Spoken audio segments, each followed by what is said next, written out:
Welcome to another episode of Whitetail Rendezvous, coming to you 6 days a week as we interview whitetail experts and hear their traditions and personal stories of the hunt.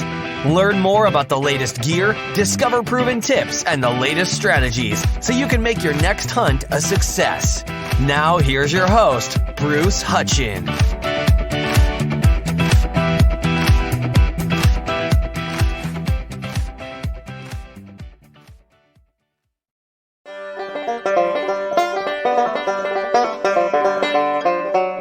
Welcome to another episode of Whitetail Rendezvous. This is Bruce Hutchin, your host, and we're heading out to Utah. Chelsie Wilkey, she and I had a meetup the other day, and we had burgers, and we talked about girls with guns, we talked about hunting, and we talked about her grandfather getting Mr. Wonderful, the dream buck. And so I wanted to have her share those stories with you. And so, Chelsie, welcome to the show. Once again, you're an alumni, girl. Oh, thanks. Yes, it's good to be back. So anyway, let's just talk about your muzzleloader buck last year and then tell the story about Gramps getting a dream buck. Well, we had done a lot of scouting last year. We had been after this buck we had dubbed Dream Buck. He was big all 3 years we chased him, and so that was my goal for muzzleloader season last year. And we had gone out every single morning, every single night that we could, and there was just a lot of people up there that we had guessed pushed him out. So we were just kind of looking, and I got really lucky the night before, but it was past shooting hours, and spotted this buck with a really tall rack we did not have on camera. We had never seen him before. And the only thing we could guess was that someone had pushed him from the pines down into the flat. And so next morning we kind of made a plan. Never seen him again, heartbroken. Have your mind set on something, and you wake up and you're heartbroken.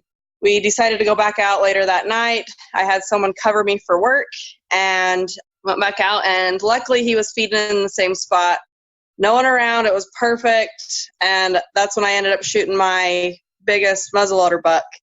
I'm hoping to top that this year, but yeah, it was pretty fun. Muzzleloaders do pack a punch, and they usually slam them to the ground. It's kind of a little bit different than hunting long range with a rifle. It's a little more intense. Get to be all in camo and be a little bit sneakier. That's why I'm doing it again this year.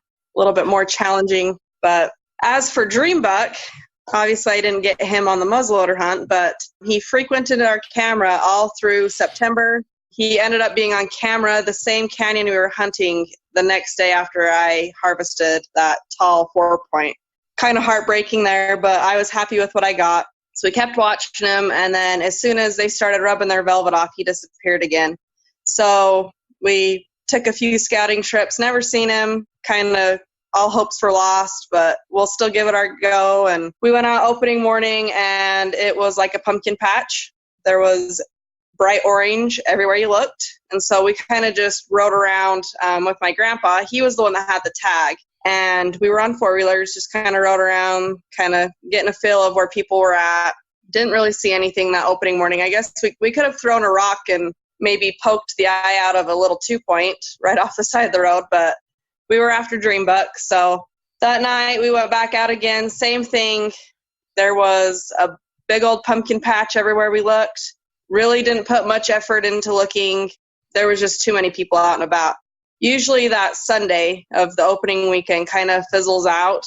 So we decided to go opening morning. Still didn't see anything, but the orange pumpkin patch was drastically smaller. So we decided to check a few of our little canyons we've seen Dream Buck walking through early in the season. Didn't see anything. Seen 2 spikes that were twins still hanging with the mom. And just decided that we'll just kind of ride around until breakfast time, and then we can take one more quick look and then head back. So we headed back to that same canyon with the spikes, because that's the canyon that he would walk down for water. And my husband and my grandpa pull up, and we're all just kind of looking. They're like, oh, it's just the same 2 spikes. The mom was just bedded down. And I'm like, I don't know what you guys are looking at, but you should probably get your gun. And my grandpa just kind of looks at me. He's like, I'm not shooting a spike on opening weekend. And I go, well, you should probably get your gun and look in between the 2 spikes. And in between the 2 spikes was a little clump of oak brush, and Dream Buck was standing right in the middle of the oak brush, hidden. And my grandpa seen him and took an excellent shot on him. And the rest was history. We weren't quite sure it was him at first. I just knew that it was a buck worthy of shooting. And I walked through the canyon over to the other side to check it out. And my grandpa and my husband drove the four-wheelers around to the other side of the canyon so that we could have an easy drag out for my grandpa. And I just stood there smiling, waiting for them to walk down because it was him. We knew it was him with the little kicker that he had off the side. And my grandpa had always said that he wanted to shoot a buck that would win him a Jeep. And I think that we did that last year. We got him a buck that could win him a Jeep. So No, did it win him the Jeep? No, they don't end up doing that anymore. They used to when he was younger. They would put in an entry fee, and then at the end of hunting season, whoever shot the biggest buck would win the Jeep. And they quit doing that a few years ago, but he still would always say that he wanted to shoot a buck big enough to win a Jeep. So that was our goal, and I think we made that goal for him.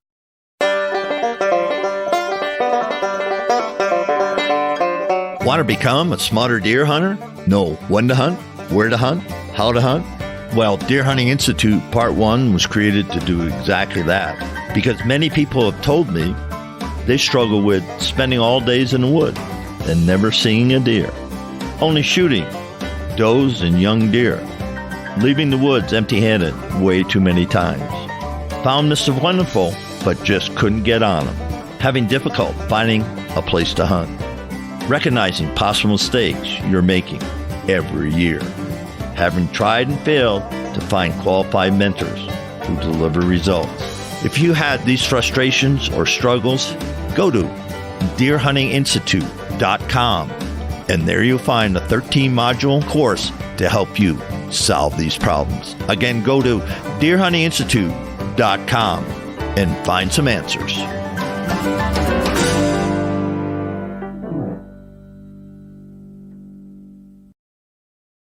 So let's get back to just the hunting tradition, because I know your grandfather has played a huge role in that for you. So when did that all start? I went on my first hunt when I was, 5 months old, and we've been going ever since. We go every year for the rifle hunt. It's kind of a holiday here in Utah. It usually falls on fall break for school, so it ends up being a pretty big deal, kind of like the last camping trip for the year for everybody. And I was 5 months old, went on my first hunt, and I've been going ever since with him.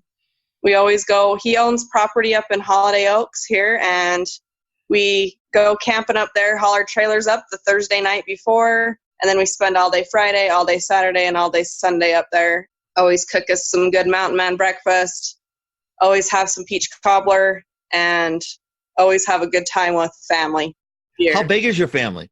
Our family's pretty big. I mean, we've got, 4 trailers up there usually, and there's probably about 10, 15 of us up there every year. Does everybody have tags, or is it just a family affair? Usually it's just me, my husband, and my grandpa that hunt. My uncle, he just moved to Hawaii for work, so he doesn't get to hunt anymore. He's a non-resident, so for him to draw a tag now is pretty difficult, but it's usually just us 3. But once again this year, it's my grandpa that has a tag, so my husband didn't draw, and I drew a muzzleloader tag, so we'll just be after another buck for him. So even though you're a resident, there's no over-the-counter tags just for general season for deer. Is that correct? There is, but it's not for the area that we hunt. We hunt the Central Mountain Nebo unit. It's just 5 minutes away from our house. So yeah, right up the canyon from One Man Band, right? Yep, right up the canyon for where we ate. Oh, that was great. And so that's the Wasatch Front, correct?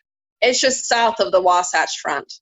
Okay. So the Wasatch Front is up kind of by Provo area. Okay, so it's south of there. So we're talking about you got flatlands, and then it goes straight up to sizable canyons and mountains, and it's interesting terrain, that's for sure. So you can shoot with a rifle, muzzleloader, or a bow. What do you like best? I'm usually a rifle girl, but I'm kind of leaning towards muzzleloader. I shot a bow the first time a couple years ago. We're not much into archery here just because of the terrain. It's really hard to shoot an archery buck when the closest that you can get to it is 100 yards away because the canyon is so steep. So you could probably get closer, but by the time you got to them, they'd be long gone. So we're usually into the rifle, but kind of fallen in love with muzzleloader. It's kind of a little more challenging. You've got one shot to make it happen and a little more difficult. You love hunting so much. What's the secret? You're talking to thousands of ladies. What's a secret for you as a woman hunting big game? The biggest secret that I have to say is just don't give up. You might feel like it's a man-dominated world, which it is, but if you don't give up and you keep trying, you'll make it happen. Hunting takes a lot of patience, and I've just learned throughout the years, if you don't give up, it usually ends up working out in the end. So you got to, have a lot of no quit, basically. Yeah, a lot of no quit. How far is your hunting area from your house? It's 5 minutes away. So that makes it kind of convenient because, 5 minutes is, you can go out for an hour, hit your glassing spots. Either there's something there or not. And then, man, the sun comes up and you go to work. Pretty much, yep. Oh, by the way, thank you for being a first responder. Chelsea's EMT there in Nephi, Utah. So, hey, thanks for that. You're welcome. It's a fun job. I absolutely love it. Well, it's important. People don't understand it's important until they need them. And in the past, I've needed first responders, and here I am today. So there you go. You've got yourself in line with a few companies, Girls with Guns. And so let's talk about that relationship. So I just got on the team with Girls with Guns about a year ago. Still new. Absolutely love the girls that are on there with me. Couldn't ask for better people to connect with. And it's been nice because I'm also instructor for the ladies hunting camp that's in Oregon and Utah. And I get to meet a lot of the ladies that are on the team at these camps. So it's good to put a face with the social media profile. And they just came out with a new lightweight hunting line, and I am super excited to try it out for the muzzleloader hunt. They just barely released it. It's been a really good thing. Kind of just fell into it with a lot of good friends, and I've made more friends in the process with it. So why do you want to be involved with a company such as Girls with Guns? Just because they're a company that are specifically for women in the hunting industry. There's a lot of companies out there that cater to both sides, but this is just a straight up women's company made by women for women. They're all about promoting women in the outdoors, getting women to go into the outdoors. They do just a lot of great things, and they just kind of stand for everything that I stand for, and it's pretty great. Now, who are the gals that own that? Jen and Narissa. They're from California. They started it in their garage, and here it is today. It's one of the leading women's Camel lines, and I'm glad that they started it in their garage. Jen has been on the show before, and she's just a sweetheart. And if somebody says, hey, I like to be on a team, what are the things that you look for when you are thinking, hey, should I join this team or not, or be on this pro staff or not? What's your criteria? I usually go for something that I already believe in. So with Girls with Guns, I already had some of their stuff. I already loved some of their stuff, and their stuff really worked out for me very well. So I look for stuff that companies that I already know will work with my hunting. Like with Vanguard, they have excellent optics. They're waterproof. They're fog-proof. It's just something that up here on Nebo, it can be snowing 1 minute and 90 degrees the next minute. And so I just was looking for something that could go from one extreme to the next and not falter on me. And so that's kind of what I look for in companies. I just found that, just signing up for anything and wanting to be with anything, it's kind of hard to use that in the field if you're not already using it. So I always look for something that I'm using or something similar to what I'm already using. So that would be a recommendation to any lady that said, hey, I'd like to get on a pro staff or whatever, to one, use the product, fall in love with the product, and then reach out and see, what your relationship can be. Yep, exactly.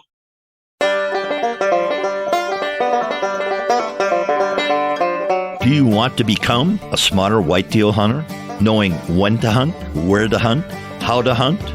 Over the past 4 years, people have asked me, hey, I'm struggling with spending all day in the woods and never seeing a deer, only getting opportunities at doe or young bucks, leaving the woods empty-handed too many seasons. Located the deer of a lifetime, but just flat out missed. Having difficulties finding a place to hunt? Recognizing mistakes that you're making over and over again, and you want to eliminate them. Having tried and failed to find qualified mentors? Well, you've come to the right place. Why? Because Deer Hunting Institute Part 1 was created by me, Bruce Hutchin. It's a 13-module course that'll talk about being lost in the deer hunting forest, never hunted. What is a hunter? What is an adult onset hunter? What rules apply? Finding a mentor, choosing a weapon, finding a place to hunt, scouting a hunt location, stand sites, stand access and exit, reading sign, and when to hunt. All these are available for you at deerhuntinginstitute.com.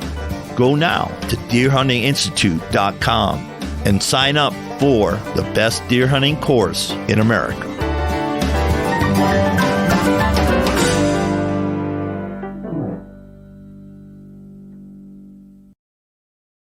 So you got Vanguard, you're aligned with Vanguard and Girls with Guns, and any other companies? I'm on the team for Real Camel Girl, and it's just an online community that empowers women.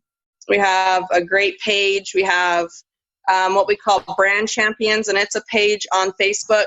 Anybody can join it. It's just for women that love the outdoors, and it's a place to safely share your hunting and fishing and outdoor pictures without any negative feedback. It's a really great company. I've absolutely loved being a part of it. And the ladies that are on the team are just wonderful as well. And I've met a lot of people through just the Facebook page, and I've met them at the ladies' hunting camps and at some of like the shows, the Western Utah show up here and stuff. So it's been a really good place to share stories, ask questions, and not have any negative feedback like some other places do on Facebook. So when you go to these camps, what are you instructing ladies? So the last 2 years, I was a rifle instructor with Serena Thompson. And this year, I was a little bit pregnant. You were a lot pregnant. You weren't a I was 9 months pregnant.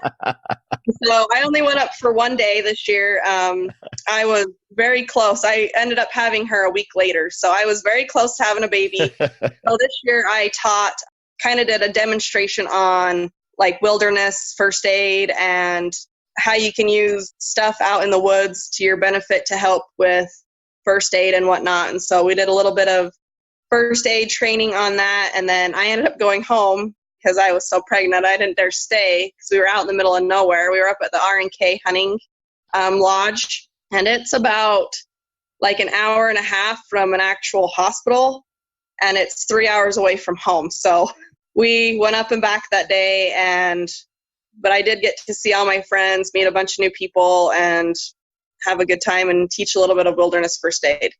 Yeah, if you had stayed much longer, maybe you would have really taught them something. Yeah, I would have really taught them wilderness real life experiences. Okay, so 3 things right off the bat that any of the listeners should know about survival in the wilderness. Always let someone know where you're going, number 1.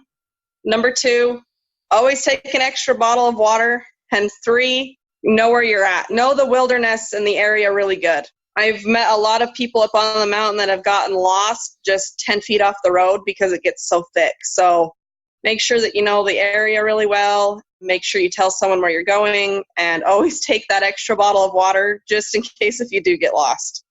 So, and have super glue with you. How would I use super glue? You can use super glue for anything. Super glue is just the greatest thing ever. You can use it to close a cut. You can use it to do just about anything. I don't know. Yeah, so it's liquid sutures, basically. If you go to the ER room and they give you a liquid suture, you get super glue. Pretty much. I've used super glue to super glue back some shoelaces on my boot before out there. Super glued back a strap on a backpack just to get it to make it back to the truck. It's a good thing to have. So those are things. And the other thing is that I read something recently and I did it, is on your trekking poles. I use trekking poles. You put electrical tape, you wind on some of that, foot or two, and then duct tape on the other one. And so you always got additional tools that you carry weighs something, but weighs nothing. So Not enough to make a difference. yeah, it just makes a difference. And one thing I would just echo, more and more people are using digital maps. They're using apps that tell them where they are and use the GPS on the phone. Recently, I was in Utah, and the first day I forgot my extra battery. Second day, I had the battery with no cord, and the third day, I had everything. And yeah, it adds a little bit of extra weight. But the most important thing to me is know where the heck you are, and know that streams flow downhill, and downhill in the mountains. Sooner or later, you will come to a road. Sooner or later. I don't know how many days, but sooner or later, you will, in fact, come to a road. Most places, we're not in Alaska, folks. So, we're talking miles, not days, in actuality. That's my tips for the wilderness. Know where the heck you are and fly it on Google Earth before you go hunting. Get a topo map to go along with your app. And I'm going to do some shows this winter about the importance of topo maps, and I'm going to reach out to Onyx and see if they'll sponsor that, because it's important. All these apps are great. If your battery goes dead, okay, you've got offline maps. I get that. But if your phone's dead, then you're screwed.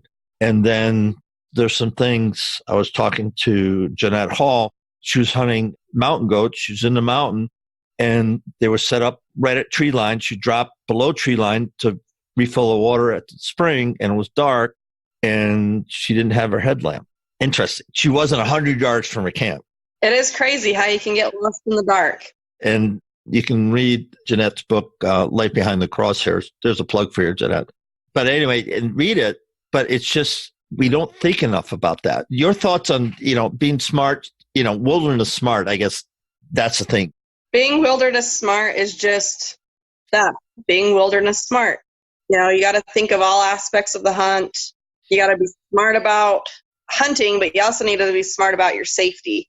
Safety comes before the harvest, and a lot of people kind of forget about that in the wilderness. I don't want to have to come and pick you up at the bottom of a canyon, because that is my job. So it's sad to see that people forget that safety should always come first.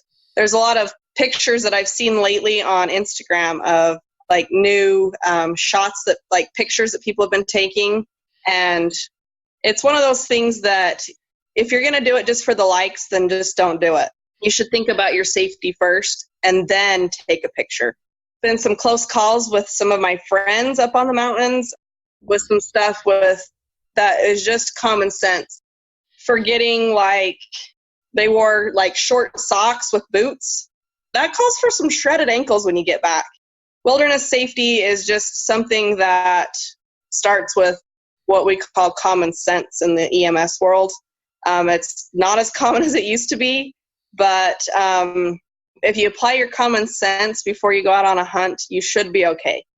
Just don't do anything dangerous. Don't do stuff for the likes.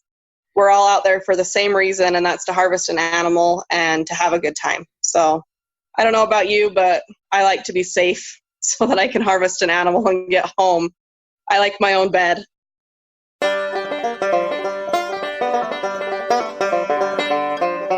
Hey, thanks for listening to the show tonight. Before we go, can I take a moment and say thank you? Listen, as we started the Whitetail Rendezvous podcast journey, we had no idea what to expect. But after 4 years, we received a ton of feedback from our over 400,000 listeners and climbing to 500,000. Speaking of which, we are now closing in on over 600 featured guests. Thank you. And a quick shout out to all those who have left an iTunes review and your feedback. I get those and really appreciate it. And it's awesome to see what you have to say, and we do read every single one of them. And I just want you to know that I am incredibly grateful for your kind words regarding the show.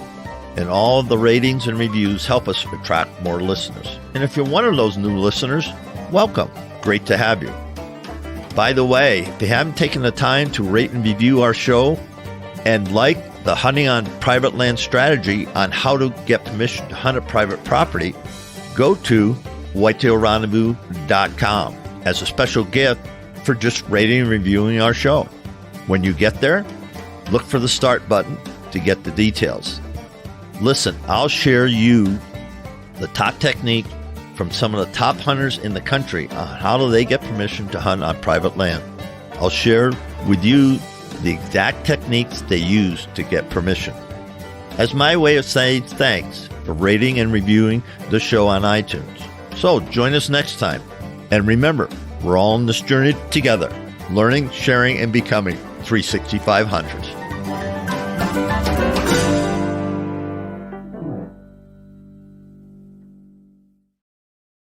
I guess the biggest thing in the whitetail world, safety lines, safety straps, forget the wooden stands.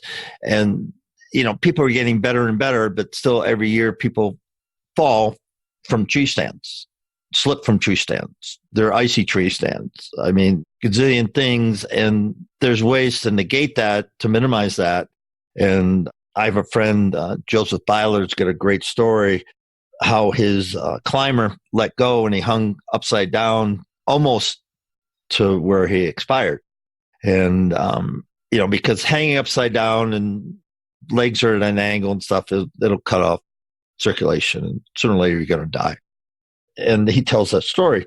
So things can happen when you're least expecting, especially when we get comfortable. Oh, I've been in that stand and all that. I've been up that trail.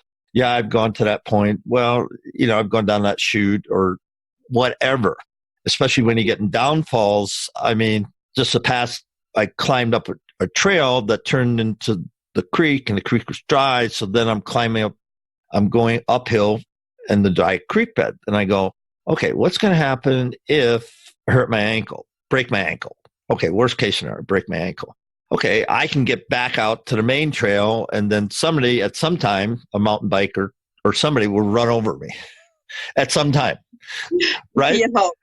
Right. Yeah. And so you play these scenarios and that's the only thing I would say to anybody being wilderness safe is run the scenarios, say, okay, what's the worst case scenario? Okay. If I trip and get impaled on a burnt branch, I'm dead because I'm going to bleed out pretty much. I'm just going to bleed out. So I don't want to do that. So you go around obstacles rather than over obstacles. And it's that thinking, the common sense we're talking about, and it'll save your life and you'll never get in that situation. That's the thing, is to mitigate any of those high risk situations. I guess that's my 2 cents. Your thoughts on that? Yes. Think it through. And accidents do happen. They do. Sometimes you just can't help it, but sometimes stuff can be prevented if you just think it through. So any last thoughts, and then we're going to call it a day? Good luck to everybody hunting. Archery season just started here in Utah, and have fun out there. Chelsie, I can't wait till we meet up again, and I'll be at the Sportsman. Is it the Sportsman Expo in Salt Lake City? Is that what they call it? In January or February? Or the middle of February, I think. Middle of February. So my plan is to be with Michael T. Merrill there, and who I just hunted with in Utah, and then connect with you and some of my older friends, and we'll try to sponsor a little meetup during the show so we can have some fun, have some pizza, and hang out. Sounds like a plan to me. So if anybody's hearing this in December, mark your calendar to be at the Sportsman Expo, Salt Lake City, and then tune in, and I'll have a sign up or meet up, announcement. And then, if you listen to the show, you can come. If you don't listen to the show, well, too bad. Exactly. That's the way it goes. Okay. It's just been a pleasure. And, by the way, folks, let's give props to Chelsie and her husband on their new baby. Yeah. Good on you, girl. And I can't wait to see some pictures of Mr. Wonderful this fall. Well, thank you. Thanks for joining us. Be sure to tune in tomorrow for another episode of Whitetail Rendezvous, where you can listen and learn from the experts so you can be more successful on your next hunt. Until next time, listen, learn, and succeed.